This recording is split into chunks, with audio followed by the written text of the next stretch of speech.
Oolmaa kiyya kutaa sadaffaa yookiin ammoo tuyyuu kan itti aanu hundi keessanuu jechuudha. Laayik godhaatumaanii oolmaa kiyya jalqabarraa hanga eessatti ka jedhuu fi assalaamu alaykum wa rahmatullahi wa barakaatu. Ashuma arga fuune jirra jirtu amantiif kutaan osoo waliin qoodini hundi keessanuu kan bahaa kan kaabaa kan kibbaa isinin jedha.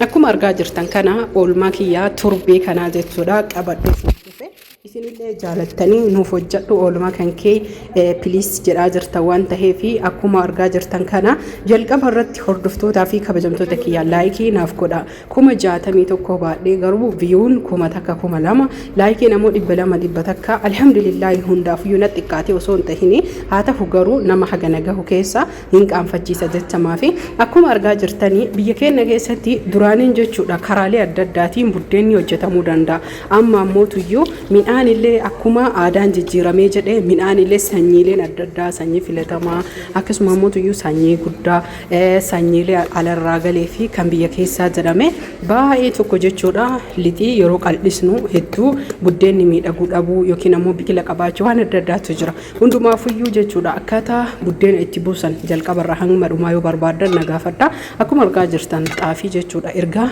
bukaa'ee guyyaa lama oolee jedhee qal'isee ka'ee bulluqa isaa yookiin ammoo absiitii isa jedhamu hojjetaa jira. Namootiin tokko absiitii isaa boqqolloo irraa akkuma mooqititti hojjetanii itti kan dabalan jira. Akkasuma ammoo tuyyuu buddeena kana yeroo daayisisanii ruuzallee kan itti dabalantu jira. Suni tooftaalee garagaraati. Akkasuma ammoo midhaan gosaalee hedduu kan waliin makanii fayyadamantu jira. Hundi isaa fayyadamni isaa yookiin ammoo jalqabni isaa garagara isiniin jedha. Akkuma argaa jirtan kanatti bulluqni kiyyaa yoo furdatee jechuudha. Yookiin ammoo tuyyuu akka amma argitan kana ta'ee jedhe irraa buuse akka inni na jalaa waliin qabanne bishaan irra firfirsee qulqulluu jechuudha. Amma ammoo ijoollee qaba laaqana hojjechuu fi deemaa jira. Hordoftoota fi kabajamtoota kiyya namootiin viidiyoo kana ilaaltan laayik godhaa waan hedduu ittiin bohaartanii kan isinitti toludha.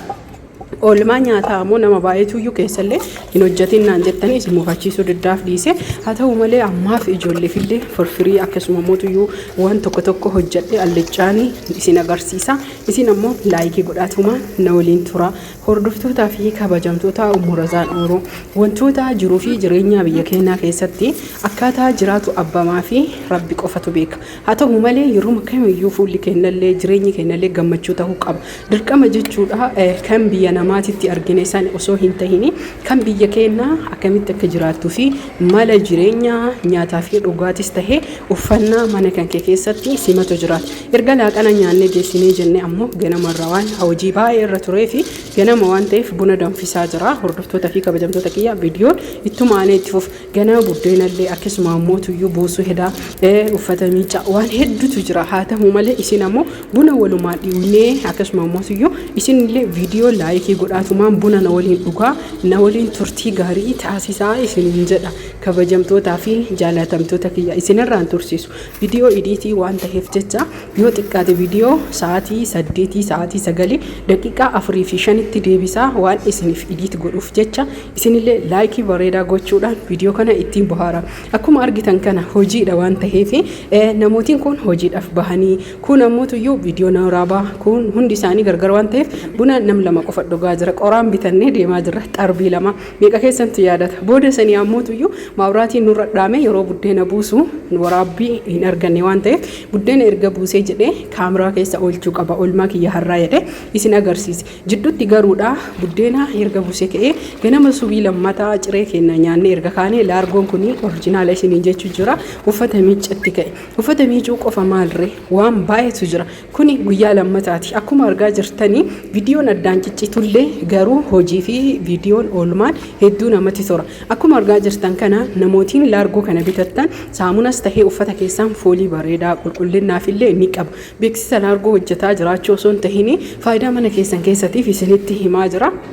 Booda sanii ganama uffata miicee haga uffanni gogu ammoo balfa gibbii keessa yookiin dallaa keessa guuree gubuudhaaf deema akkasuma ammoo tuyyuu gubee ammallee jechuudha waan hedduudha ka qulqullinni qe'ee keenyarraa dallaa keenyarraa eegalee qaama keenya dabalatee caammaa kennaa fi kaalsii kenna wama hundayyuu qulqulleessuun dirqama hamma mana fincaaniiti jechuudha. Hordoftoota fi kabajamtoota kiyyaa oolmaan mana keessaa lakkaamee hin dhumu. Nyaataa fi dhugaatii qofa odoo hin tahin qulqullinni illee yeroo baay'ee nurraa fudhata. Akkuma argaa jirtan balfa erga guuree kahee jechuu caammaa uffata miicee geessee balfa kana gubee biraa deeme. Booddee sanii ammootuyyu midhaan kiyya kan kaleessa miicee kaleellee aduu oolee ni yaadatta yoo ta'e kan shirooti. Har'a ammootuyyu haree bakka tokkotti jechuudha sirritti hubadha. Yoo sirritti gogee hin jedhini bakka isin jalaa hin gubannetti durallee himmiifama yookiin akaamaa waan ta'eef akka sirritti daakamuuf jecha oowwisuu ni dandeettan. Hordoftoota fi kabajamtoota Umurazaan Oolu. Urgooytuu yookiin mi'ooytuun shiroo kennaaf nu barbaachisu isa asitti argitan kana maqaalee isaa yookiin ammootuyyu gosoota mi'eessituu kana yoo barbaadan akkamitti akka qophaa'uu fi yookiin akka isinii qopheessu yoo barbaadan illee koomentii jala barreessuudhaan keessanillee ni dubbisuu dandeettan. Booda sanii ammootuyyu jireenyi nama teessisu hiyyeessaa fi qilleensi hin taa'u jedheen yeroo Oromoo baajaajii koo yaabbadhee meeshaalee aadaa hamma namshanii kennuudhaaf deemne.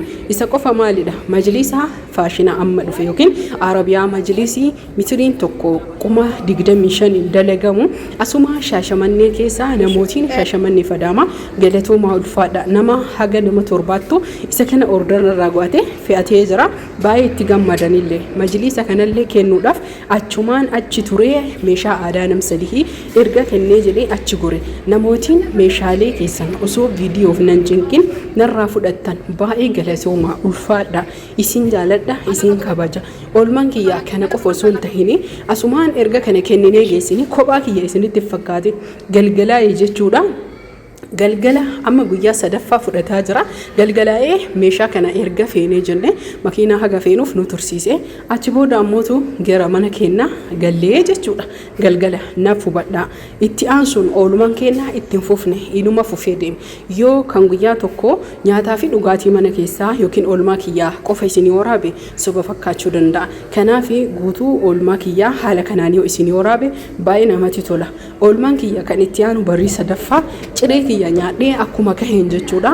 Firiijilee nam-sadii bituuf akkasuma immoo maashinoota bishaan danfisanii fi foon daakan orjinaala yookiin immoo isa kwaalitii ta'e gatiin isaa xiqqoo ol kahu garagara jechuudha. Namootiin sirriitti hubadha.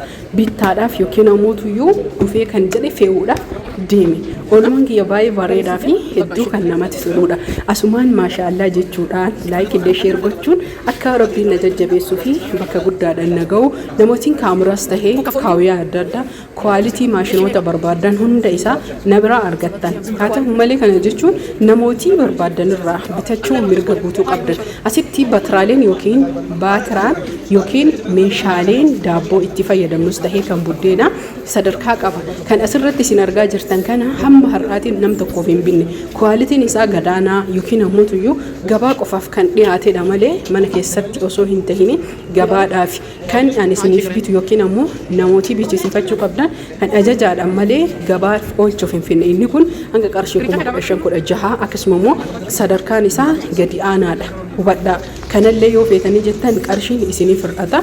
Akkuma argaa jirtan firiijilee wal bira dhaabatu. Wali aanuu kana osoo hin tahin kan an bitu firiijii biraati. Garuu isin firiijii hedduutu jira saayiziis tahee akkasuma qarshii namootiin baruu barbaadanii yoo ajajattanii jettan hunda isaa ni argitanii nagahatti fayyaan faayyaa laayikillee gochuun maashaa Allah jedha du'aa illee baay'ee